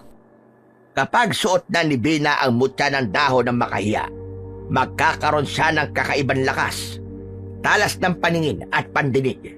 Hindi rin siya basta-bastang tatabla ng lason sa tinik ng katawan ng mga demero. At bukod pa doon, may kakayahan nitong magpabahing sa aswang o kahit sa isang taong nagiging aswang pa lamang dahil sa kanilang gayuma. Hindi nila yon mapipigilan. Ano pa po ang kakayahan ng mutya, Lolo Beloy? Kapag tinamaan ng kalaban ng hawak mong sandata, hindi nila mapipigilan na hindi mapatiklop. Parang dahon ng makahiya. Kapag nagalaw, mapapabaluktot sila ng dahil sa sakit. Yan ang pinakamalupit na epekto ng mutya sa mga aswang. Pero wag mo rin babaliwalain ang kanilang kakayahan dahil tatandaan mo, isa pa rin silang tao na kayang makalapit sa'yo nang hindi mo namamalayan. Lalo pa at sa gabi lang may bisa ang mutya. Hala, parang kakaiba Lolo Beloy yung mutya na yan ah. Bakit hindi niyo sa akin ibinigay yan? Ako na lamang po ang gagawa para kay Bina. Dahil babaeng nakatakdang maging asawa ng pinuno ng demero ang dapat na humawak nito. At sigurado kung si Bina yon dahil sa naging epekto ng tinik sa katawan niya. Anak ng pambihirang mutya naman yan, namimili pa na magmamay-ari. Gusto ko pa naman magkaroon ng kapangyarihang makakapuksa sa mga aswang. Di ba nga sabi niyo pinatay po ng aswang ang aking ina? Huwag mo nang ungkatin ang tungkol sa iyong ina, Leo. Ang mabuti pa, ihanda mo na lamang ang magiging kwarto ni Bina kesa nang gugulo ka rito. Saka lang din umalis sa tabi nila si Leo. Samantalang si Bina naman ay tinanggap ang inaabot na kwintas sa kanya ng matanda. Sinuot niya kagad yun, saka itinago sa ilalim ng kanyang suot na damit. Mag-iingat ka, Bina, iha. Ngayong suot mo na ang mutya, bantayan mong mabuti ang mga magulang mo dahil pwede silang gamitin laban sa iyo. Bigla po akong kinabahan nang mabanggit ninyo ang tungkol sa mga magulang ko, Lolo Beloy. Sinasabi ko lamang na pwede silang gamitin laban sa iyo dahil sila ang kahinaan mo at mapipilitan kang isuko ang mutya sa kanila alang-alang sa pamilya mo. Kapag napunta sa pinuno nila ang mutya ng dahon ng makahiya, mas lalo ka nang mahihirapang makawala sa kanila. Hindi ko po hahayaang magtagumpay sila sa mga binabalak nila. Paano ko po sila makikilala kapag nasa harap ko ang aswang na demero? Sa umagang may presensya ng araw, kapag nasa tabi mo ang aswang, hindi nila mapipigilan ang pagbahing. Para silang nababahuan sa amoy mo. Yun lamang ang alam kong epekto nito sa araw. Pagkatapos nilang mapag-usapan ang tungkol sa mga dimero, hindi na dinalaw ng antok si Bina. Nag-aalala siya para kay Mang David na baka mag-alala ito na hindi siya nakauwi. Hindi niya tuloy na malayan kung anong oras na siyang nakatulog dahil sa pag-iisip. Kinabukasan, napabalikwas ng bangon si Bina nang marinig ang malakas na boses ni Leo. Namumutla itong pumasok sa kanyang silid habang hindi mapakali. Kailangan na muna nating umuwi, Bina. Bilisan mo! Bumangon ka na dyan! Bakit ba? Kinakabahan naman ako sa mga kinikilos mo eh. May nangyari kasi kay Mang David eh. Anong nangyari kay tatay? Magsalita ka, Leo. Anong nangyari sa ama ko? Bina, huwag ka mabibigla. Patay na si Mang David. Patay na ang tatay mo. Inatake siya sa puso kanina madaling araw. Pakiramdam niya ay biglang huminto ang oras nang marinig ang sinabi ni Leo. Para siyang pinagsakluban ng langit at lupa sa tindi ng sakit sa pagkawala ng kanyang ama. Nanghina ang kanyang tuhod, kasabay ng pagpatak ng luha sa kanyang mga mata. Samahan mo ko, Leo. Gusto kong makita si tatay. Oo, Vina. Vina, nakikiramay ako sa pagkamatay ng iyong ama. Maging si Lolo Beloy ay awang-awa kay Vina. Alam ng mga ito kung gaanong kamahal ni Vina si Mang David. Hindi nito siguro nakayanan ang matinding sakit at galit sa ginawang pagdala ni Aling Dory sa bago nitong lalaki. Dala ng matinding pag-aalala ay sumama na rin si Lolo Beloy sa dalaga. Habang si Leo naman ay nakaalalay kay Vina. Pakiramdam ng dalaga ay para siyang kakapusin ng hininga habang naglalakad pauwi sa kanilang tahanan. Pagkaraan ng ilang minutong paglalakad, nakarating din sila sa tapat ng bahay ni Vina. Marami na ang mga tao na naghihintay sa labas. Nanginginig ang kanyang tuhod na pumasok sa kanilang pintuan. Hindi niya namalayang tumutulo na pala ang luha sa kanyang mga mata. Nakita niya si Aling Dory, katabi ang mga kaibigan nito. Napatayo ito sa kinauupuan nang makita siya, saka lumapit sa kanya. Anak, wala na ang... Huwag niyo akong tawaging anak dahil hindi kita ina. Patay na ang ina ko kasama ng aking ama. Umalis ka sa harapan ko. Gusto ko makita si tatay. Vina, huminahon ka muna. Huwag ka magpadala sa emosyon mo, Vina. Anak, magpapaliwanag ako. Sinubukan ni Aling Dory na hawakan ang kamay ng anak, pero malakas na tinabig yun ni Vina. Hindi na nakapagpigil ang dalaga. Hinarap niya ito na may puot sa mga mata. Halos bumaon ang kanyang mga kuko sa nakakuyong niyang kamao. Dito niya ibinunton ang tinitimping galit bago pa siya makalimot sa kanyang sarili. Tumabi ka, sabi! Huwag ka na magtangka magpaliwanag dahil hindi ako interesado. Siguro naman masaya ka na, patay na si tatay. Wala nang hahadlang sa inyo ng lalaki mo. Teka, nasaan ang kabit mo? Bakit mo siya tinatago? Tinatablang ka na ba ng hiya, ha? Ang boses mo, hinaan mo. Hinaan? Nahihiya ka bang malaman nila, ha? Patay na ang ama ko, kaya patay na rin ang ina ko. Umalis ka rito. Itigil mo ang pagkukunwari mong umiiyak. Hindi bagay sa'yo. Abat, sumusobra ka na, ha? Sasampalin mo ako? Sige, sampalin mo ako. Dagdagan mo ang mga pasa sa katawan ko. Nakita mo ba itong mga sugat ko sa katawan, ha? Kagagawan to ng mga lalaking ang tingin sa akin ay katulad mong kaladkarin. Ang nakataas na kamay ni Aling Dory na akmang isasampal sa mukha ni Vina ay sinalag ng kamay ni Lolo Beloy. Maigpit nitong hinawakan ang pulsuhan ni Aling Dory. Pilit naman yung binabawi ng ginang, pero hindi ito binibitiwan ng matandang lalaki. Hindi nakatiis sa ginagawang pananakit ni Aling Dory kay Vina. Wala kang karapatang saktan ng anak mo, Dory. Hindi ka naging mabuting ina sa kanya. Talagang ipapahiya mo pa ang anak mo sa harap ng maraming tao. Bitawan mo ang kamay ko. Wala kang karapatang pakialaman ako. Lo, marami na po nakatingin. Binitiwan ni Lolo Beloy ang kamay ni Aling Dory, pero naging balisa ang matanda nang may mapansin ito sa braso ng ginang. Namutla ito at bakas ang matinding pag-aalala sa napasulyap sa nakatayong si Vina. Nasaan ang ama ko? Itinuro ng babaeng nasa pinto ang silid na kinaroroonan ni Mang David. May kulambo ito na naghihintay ng ataol para dito. Hindi na niya napigilan ang kanyang sarili nang makita itong nakahiga sa banig na gawa sa abaka. Maigpit ang ginawa niyang pagyakap dito habang si Leo ay nakaalalay lamang sa kanya. Umiiyak siyang nagsisisigaw. Maging si Bernie ay umalulong na nakakatakot na tunog na parang nalulungkot din ito sa pagkawala ng ama ng dalaga. Kasunod ang pag-angil nito na walang tigil sa pagtahol habang nakatingin sa nakahigang si Mang David. Tumigil lang ang aso sa pagtatahol nang sawayin na ito ni Leo. Tay, isang beses lang po ako nawala sa tabi ninyo. Iniwan niyo na ako. Patawarin po ninyo ako. Tay!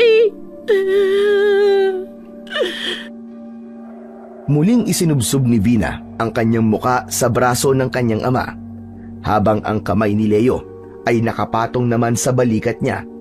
Mas lalo lamang tumindi ang galit niya sa kanyang ina dahil sa nangyari sa kanyang ama. Kasunod nun, ang katanungang nabuo sa isip niya. Paanong namatay si Mang David? Samantalang ayos pa naman ito nang umalis siya. Hindi maiwasan ni Vina na pagdudahan ang pagkamatay ng kanyang ama. 5 araw ang lumipas pagkatapos ng libing ni Mang David, kasabay ng pagkalat din sa balita tungkol sa 4 na lalaking natagpuan sa gubat. Walang nakakaalam na nandun din sila Vina at Leo. Sinadya nilang ilihim ang lahat. Hindi na rin niya kinausap ang kanyang ina at namalagi siya sa poder ni Lolo Beloy.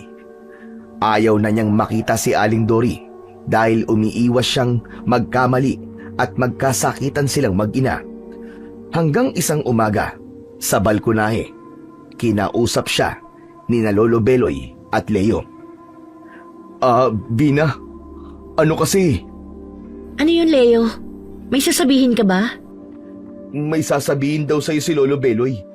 Kaya lang, nag-aalala siyang baka hindi ka maniwala. Kasi di ba, galit ka sa nanay mo. Tungkol kasi to kay Aling Dory. Kung tungkol ito sa aking ina at pipilitin niyo ako makipag-usap sa kanya, pasensya na pero wala po akong balak na makipag-ayos sa kanya. Kailangan mo itong malaman, Bina. Dahil sigurado kong ito magiging sagot sa katanungan mo. Kung hindi ka na interesado sa nanay mo, kailangan mo pa rin malaman na hindi niya sinasadya ang mga nangyayari sa kanya. Lolo Beloy, sinadyaman po niya o hindi, wala na akong pakialam sa kanya. Bina, teka lang. Patapusin mo muna kasi si Lolo. Makinig ka sa mga sasabihin niya. Diretsuhin niyo na po ako, Lolo. Ano ba kasi yun? Nasa panganib ang iyong inang si Dory, Bina. Nang marinig ni Vina ang sinasabing yun ni Lolo Beloy, nawala ang galit niya at napalitan ng pag-aalala. Napatayo siya sa kinauupuang bangko na gawa sa kahoy at nagpalipat-lipat ang tingin sa muka ng dalawa. Nakakunot ang kanyang noo na sinusuri kung nagsasabi ba ang mga ito ng totoo. Paano niyo po nasabing nasa panganib si Nanay, Lolo Beloy? Nasa ilalim ng gayuman ng aswang si Dory. Kaya malakas ang kutob kong hindi niya alam ang mga nangyayari sa kanya. Wala tayong kaalam-alam na nakalapit na pala sa'yo ang aswang, Bina. Bina, kung sino ang lalaking kinakasama ng iyong ina, siyang nanggagayuma kay Aling Dory. Katulad ng sinabi ko noong nakaraan, didikitan ng aswang ang mga mahal mo sa buhay para makalapit sa'yo. Ikaw ang punteriya niya. Nagsisimula na siyang kumilos. Kung ganun, Lolo Beloy, talaga po palang nasa panganib si Aling Dory. Tama ka, Leo. Kapag lumala ang gayuma sa katawan niya, kahit ikaw na anak niya, Bina, hindi ka na rin niya makikilala. Diyos ko! Kung ganon, si Estong ang kalaban natin dito. Kaya pala ibang ikinikilos ni Nanay ng mga nakaraang araw dahil ginagayuma na pala siya ng halimaw na yon. Sinasabi ko na nga ba't hindi mapagkakatiwalaan ng lalaking yun eh. Hindi mo lang siguro nahalata, Vina, dahil nagkataong papalit-palit siya ng lalaki. Nakasilip ng pagkakataon si Estong para makalapit sa'yo. Teka, sandali lang po, Lolo Beloy. Paano nyo nga po pala nasabing nagagayuma ang aking ina? Kung natatandaan mo, nang sinalo ko ang kamay niya, na muntik ka na niyang sampalin, may nakita ko marka ng kagat sa kanyang pulsuan. Para sigurado, ikaw mismo ang tumingin, Bina. Kakailanganin ko po bang umuwi? Oo, Bina. Kasama mo naman si Bernie.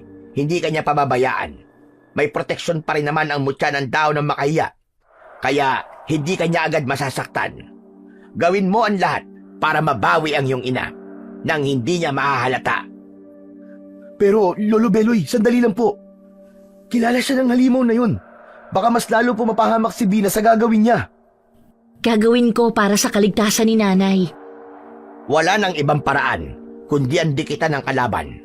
Para na rin mabantayan ang kilos niya. Sundan mo siya kahit saan siya magpunta.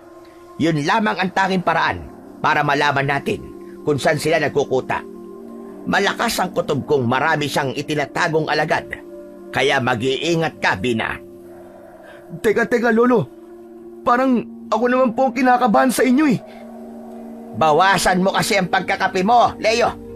Umalis ka na nga muna rito. Hindi kami makapag-usap na maayos eh. Ako rin naman po, Lolo Beloy.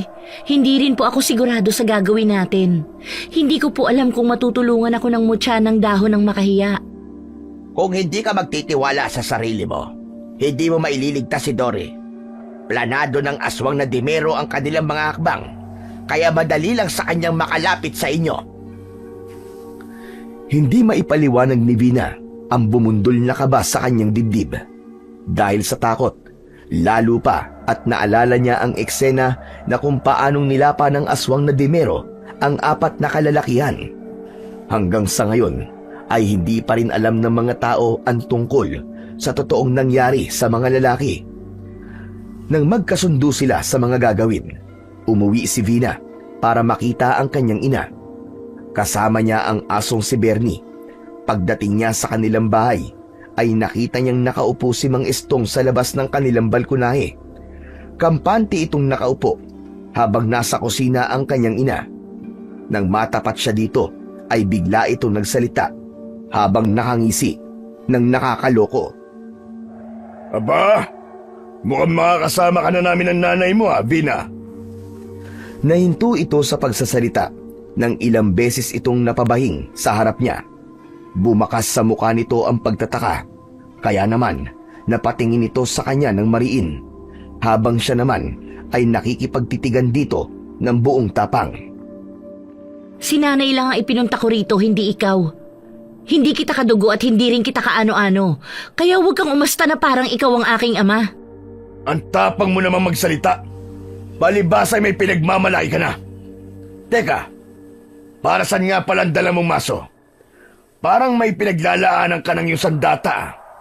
Para sa akin ba yan? Wala ka nang pakialam kung sinong pinaglalaanan ko nito. Sino yan? Boses yon ni Aling Dory na naglalakad papalabas ng kusina. Napasimangot ito nang makita si Vina at mabilis na lumapit para tumabi sa aswang na si Mang Estong.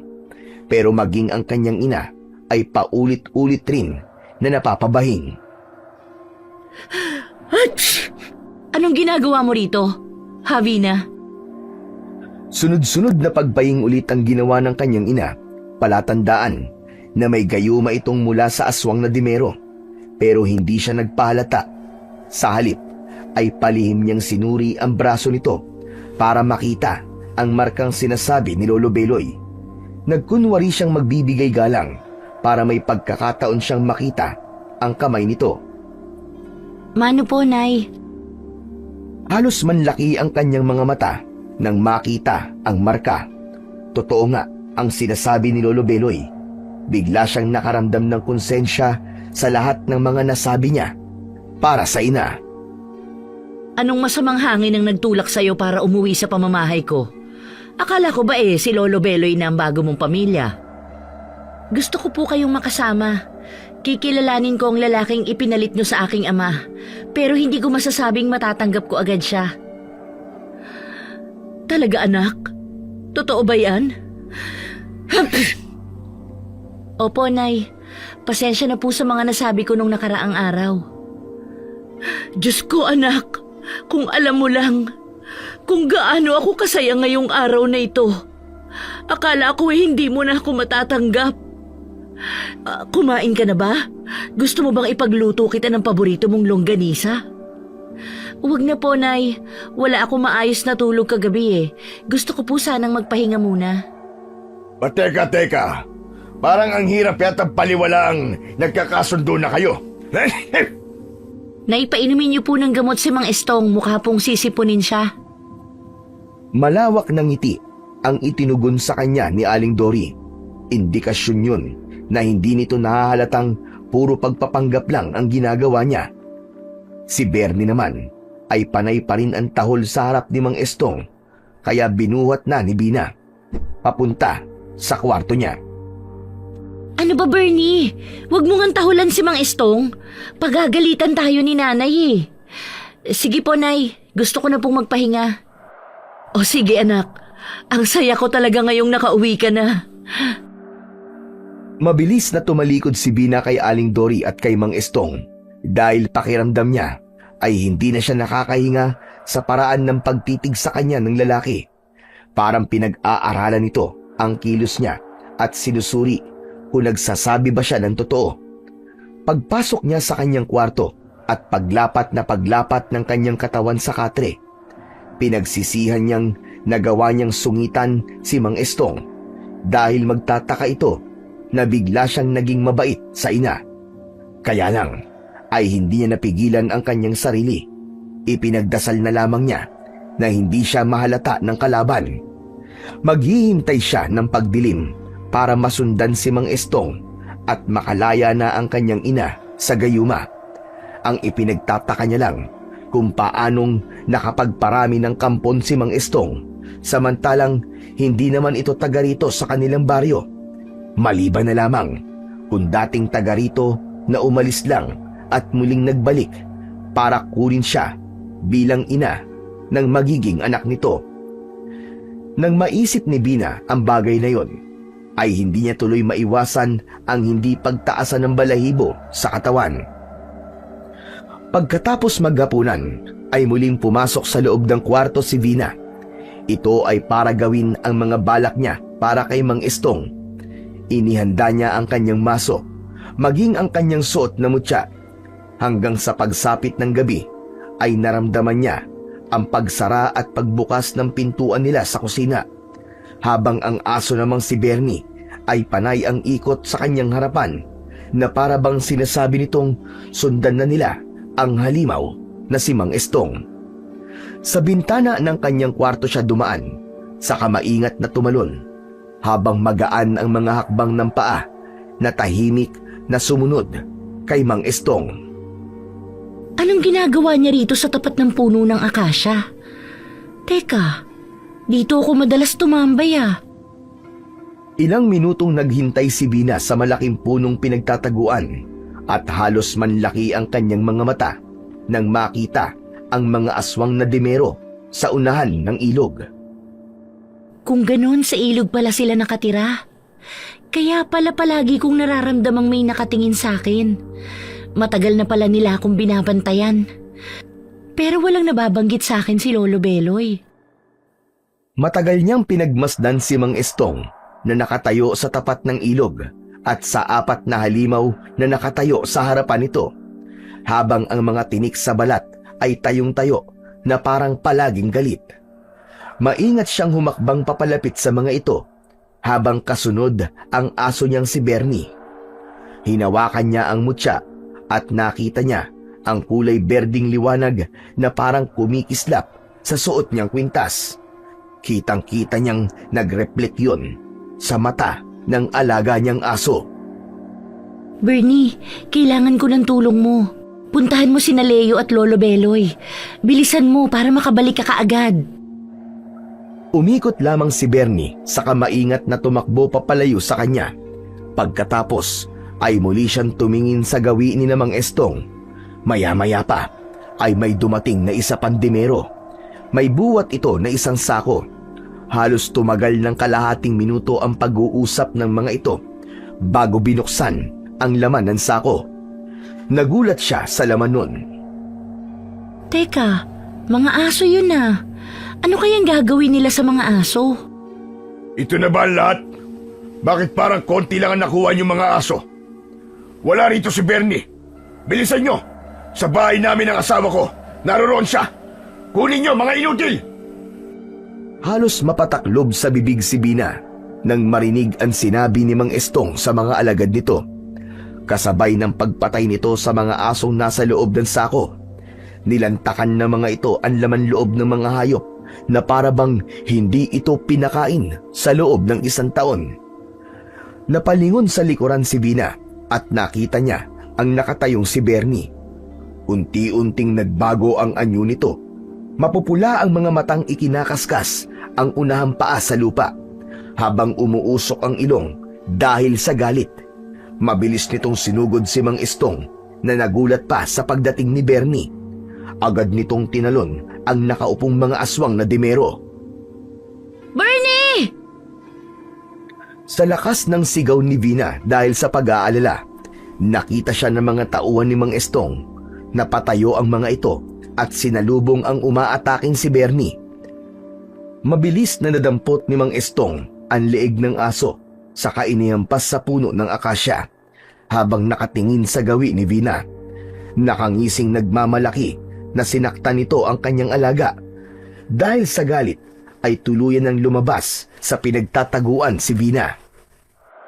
Bitiwan mo si Bernie! Halimaw ka! Huwag ka na magpanggap! Kilala na kita, Estong! Pakawalan mo si Bernie! Sinasabi ko na nga ba? At palabas mo lang lahat ang bait-baitan mo. Alam ko namang plano mo na ito. Akala mo ba ay ganun mo lang ako kadaling maiisahan? Pwes, nagkakamali ka. Katapusan mo na! Bumalik ka na sa pinanggalingan mo! Bumalik? Anong bumalik? Taga rito talaga ako, hungang. Kaya saan mo naman ako balak papuntahin? Ang totoo, hindi naman inatake sa puso ang tatay mo.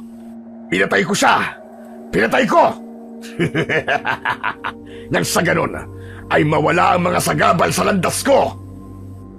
Dahil sa mga narinig, ay mas lalong tumindi ang galit ng dalaga sa pinuno ng mga dimero. Kaya naman, hinigpitan niya ang kapit sa kanyang dalang maso at pasigaw itong sumugod. Habang si Bernie ay binitiwan ng dimero at bumagsak sa damuhan habang umaangil. Bawat pagbigwas niya sa maso ay naiilaga naman ni Mang Estong. Sumugod na rin ang 4 na lalaki para pagtulungan siya. Pero dumating si Leo. Agad itong nakipaglaban sa mga aswang, gamit naman ang tungkod na kahoy. Vina! Mag-iingat ka! Tumakbo ang binata sa gawin ni Bernie. Itinayo nito ang alagang aso, saka muling umatake sa mga aswang na nakatayo sa tabi ni Mang Estong.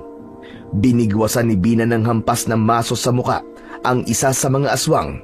Kitang-kita niyang bigla itong nanigas at bumaluktot ang katawan na bumagsak sa lupa. Umaangil na parang asong galit, pero hindi nito mapaglabanan ang paninigas ng katawan. Inulit ni Bina ang paghampas dito ng maso hanggang sa mamatay. Si Bernie naman ay kagat-kagat sa leeg ang isa pang aswang na damero habang iwinawasiwas nito ang ulo. Samantalang si Leo ay patuloy na pinagpapalo ng tungkod ng aswang na lumapit dito. Si Mang Estong naman ay pinapanood lamang ang mga alagad habang nakikipaglaban kina Vina at Leo. Nakangisi itong kampanting nakatayo sa tabi ng puno ng akasya.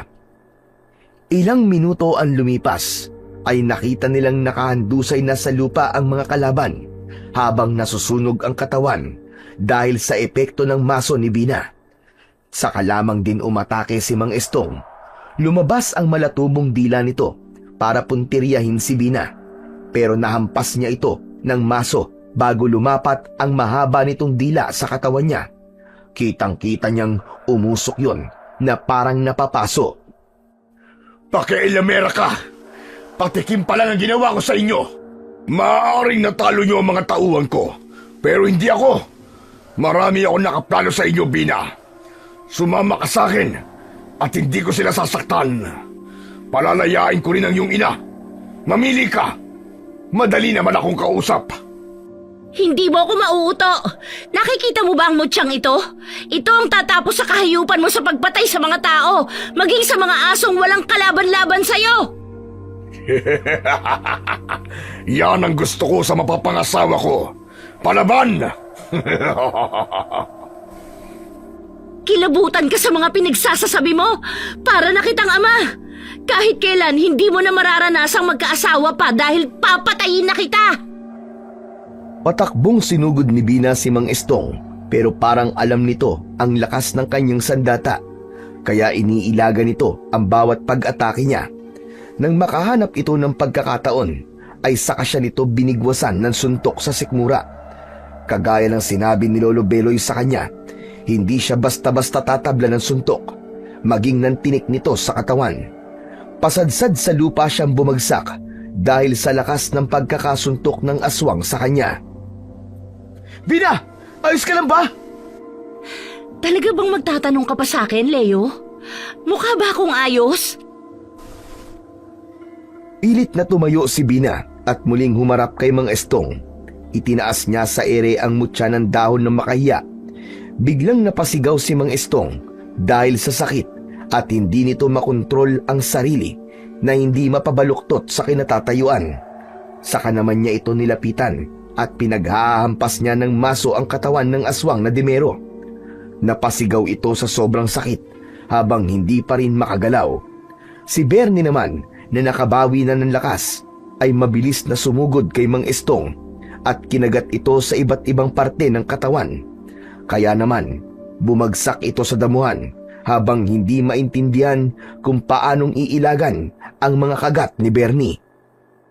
Kaya pala malakas ang loob mo dahil hawak mo mutya ng tao ng makahiya. Magsama-sama kayo! Hindi kayo magtatagumpay! Eto na ang katapusan mo dahil nagtatagumpay na ako sa pagpatay sa'yo. Maya-maya pa ay narinig niya ang mga yabag ng paa papalapit sa kanyang kinaroroonan. Pagkatapos ay narinig niya ang boses ng kanyang ina at ni Lolo Beloy. Anak! Nay! Lolo Beloy! Anong ginagawa niyo rito? Bakit pa kayo sumunod? Hindi mo siya mapapatay ng maso dahil ang kanyang buhay ay nasa markang kagat ng kanyang gayuma. Gamit ang mutya, itali mo sa braso ng iyong ina ang kwintas. Bilisan mo! Ano bang nangyayari? Anong kahibangan nito, Lolo Beloy? Gusto ko lang magising ka sa katotohanan. Ginamit ka lamang ng kabit mo. Maaaring hindi mo pa nakikita ang totoo niyang itsura dahil nasa ilalim ka ng gayuma niya. Pero sumunod ka na lamang. Bina, ano pang hinihintay mo? Lumapit ka na rito at gawin mo na! Sige, gawin mo. Kung hindi, mapuputol ang leeg ng alaga mong aso, Bina. Akin na! Ibigay mo sa akin ang mutya. Huwag kang makinig sa matandang baliw na yan. Baliw? Ako pa talaga baliw. Pagkatapos mong patayin ang anak ko, dahil hindi siya nakatakdang magparami ng iyong lahi, ikaw ang baliw. Nakikita mo ba ang binatang nakatayo sa harapan mo? Ang lalaking muntik mo nang patayin. Siya lang naman ang anak niyo ni Laura, ang naulila dahil sa pagpatay mo sa kanyang ina. Siya mismo ang tatapos sa buhay mo. Hindi yan totoo. Nagsisinungaling ka lang, tanda. Huwag kang maniwala. Siya rin naman ang papatay sa'yo pagkatapos niyang malaman na ikaw ang pumatay sa kanyang ina. Lolo, ano pong ibig sabihin nito? Na ang iyong ama at siya rin ang pumatay sa iyong ina. Patawarin mo ako kung hindi ko sa iyo pinagtapat ang buong katotohanan. Dahil hindi ko naman alam na nagbalik na ang iyong ama. Hindi naman Estong ang totoo niyang pangalan, kundi Roman. Ano bang mga pinagsasasabi ninyo? Hindi ko kayo maintindihan. Nay, ginayuma ka lang niya. Muling umangil si Bernie na parang nasasaktan dahil sa pagbaon ng kuko ng aswang sa leeg nito. Mabilis na tumakbo si Bina papalapit kay Mang Estong. Nagpasirko-sirko pa siya sa ere at lumukso pabagsak sa likuran nito. Kasunod ng malakas niyang paghampas ng maso sa likod ng aswang na dimero. Nabitiwan ito si Bernie at sinamantalayon ng dalaga para ulitin ang ginawang paghampas dito. Bumagsak ito sa damuhan habang naninigas ang katawan na bumubula ang bibig. Si Leo, na hindi na nakatiis, ay ito na mismo ang kumuha ng masong hawak ni Bina. Si Leo ang humampas sa ulo ni Mang Estong. Paulit-ulit nitong pinagpapapalo ng maso ang ulo ng sariling ama habang umiiyak dahil sa galit. Saka lamang tumigil si Leo nang makitang unti-unting kumupis ang katawan ni Mang Estong hanggang sa maging butot balat na ito na parang natutuyong kahoy. Napaluhod si Leo sa tabi ng ama nito at napahagulgol ng iyak. Si Bina naman ay nilapitan ang kanyang ina habang natutulala sa mga nangyayari. Hinawakan niya ang kamay nito, saka hinubad ang suot na kwintas at mabilis na itinali sa pulsuhan nito. Lumiwanag ang mutya na kasing liwanag ng kristal. Biglang natauhan si Aling Dory bago nawalan ito ng malay na bumagsak sa damuhan. Lolo Beloy, kung ganun, isa rin ba akong aswang? Matutulad po ba ako sa kanya? Hindi, Leo. Dahil mas matapang ang dugo ng iyong ina, ni bahid ng dugong pagiging Dimero ay wala kang namana sa kanya. Dahil hindi naman ng iyong ina ang tagapagdala ng lahi nila. Kaya nga, pinatay niya si Laura. Hindi na siya makakapaghasik ng lagim. Patawarin mo ako, Apo, sa lahat ng sakit na ibinigay ko sa iyo. Lolo Beloy, hindi po kita sinisisi. Binigyan ko lamang ng katarungan na nangyari sa aking ina. Pero si Mang Estong pa rin po ang aking ama. At pinatay ko po siya. Ramdam na ramdam ni Vina ang hirap ng pinagdadaanan ng kaibigan, pero wala siyang nagawa, kundi ang lapitan nito at hawakan ang balikat nito bilang isang kaibigang nakikiramay sa nangyari sa buhay nito. Teka, sandali lang. Si Bernie pala, Leo. Saka lamang naalala ni Vina ang alaga niyang si Bernie na nakahiga pa rin sa damuhan. Naluluwa siyang napayakap sa katawan ng kanyang aso na habol ang hininga. Leo, tulungan mo akong buhatin si Bernie. Nasugatan siya. Si nanay naman, aalalayan na lamang namin ni Lolo Beloy pa uwi sa bahay. Pagkatapos nilang sunugin ang mga katawan ng aswang na Dimero, saka nila nilisan ang lugar na yon. Walang naiwang bakas ng aswang, kundi ang mga naaabong sanga ng puno ng kahoy. Tahimik nilang tinahak ang daan pauwi sa kanilang bahay. Pagkalipas ng ilang minutong paglalakad, sa wakas ay narating na nila ang kanilang tahanan. Pagod ang katawang maingat nilang inilapag sa higaan si Aling Dory. Saka kinuha ng dalaga ang kwintas sa kamay nito at muli niyang isinuot sa kanyang leeg. Ang alaga naman niyang asong si Bernie ay nagpapahinga na rin sa tabi ng nanay niya na nagtamo lang ng bali sa paa at sugat sa likod. Kinabukasan, nagising si Aling Dory na walang maalala sa mga nangyari. Nay, kumusta ang pakiramdam mo? Ayos naman ako ah. Bakit ka ba naiiyak, Vina? Akala ko po kasi mawawala na kayo sa akin eh. Sus, bakit naman ako mawawala? Teka, ang tatay mo ba napakain mo na? Nay, wala na po kasi si tatay. Anong ibig mong sabihin wala na si David? Nay, inatake po sa puso si tatay.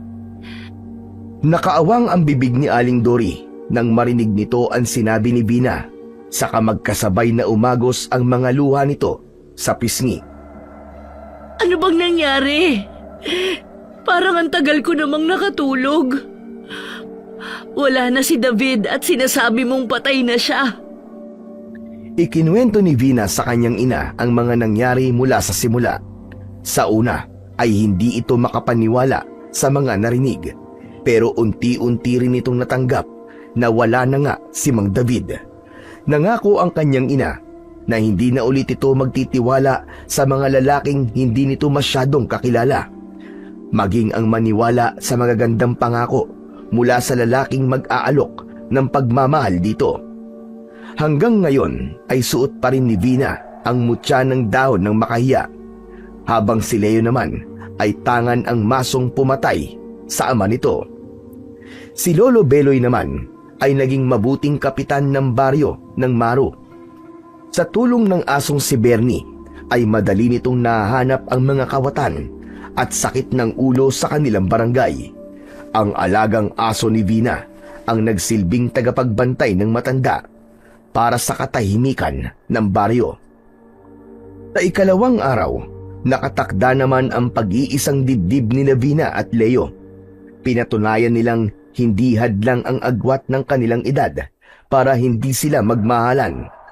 Sa paglipas ng panahon, ay hindi na nila pinag-usapan ang tungkol sa aswang na Dimero. Nagsilbing alaala na lamang ito na hinding-hindi nila makakalimutan kailanman.